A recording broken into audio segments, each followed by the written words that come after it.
sakit seperti yang dialami oleh saudari Lesti Kejora ini ancamannya 5 tahun penjara dengan denda 15 juta rupiah.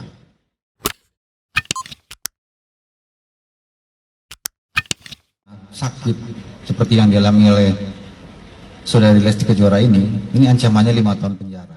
Shutdown belakangan isu KDRT dalam rumah tangga Lesti Kejora dan Rizky Bilar tengah ramai dibicarakan. Tak tanggung-tanggung, bahkan isu KDRT tersebut sudah sampai ke tahap laporan yang dilakukan Lesti ke Polres Jakarta Selatan. Kabar terbaru, Lesti kini harus menjalani perawatan intensif di rumah sakit akibat cedera yang ia alami. Bahkan, menurut keterangan sumber yang tidak ingin disebutkan namanya, Lesti mengalami cedera hingga kerongkongannya bergeser.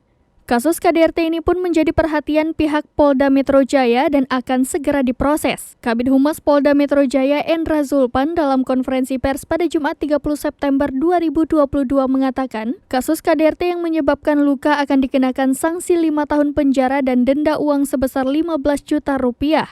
Apabila menyebabkan cedera serius, maka akan disanksi setidaknya 10 tahun penjara dan apabila menyebabkan korban KDRT meninggal, maka akan disanksi 15 tahun penjara. Rizky Bilar terbukti melanggar pasal 44 Undang-Undang Republik Indonesia nomor 23 tahun 2004, tutup Zulpan.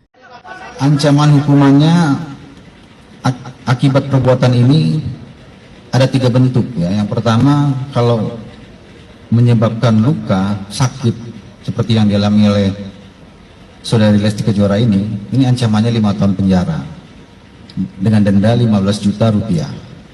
Kemudian apabila lukanya itu luka mengakibatkan luka berat, itu ancamannya 10 tahun.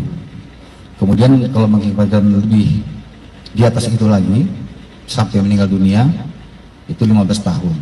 Jadi untuk sementara ini ancaman hukuman yang diterapkan terhadap terlapor ini adalah pasal 44 Undang-Undang RI nomor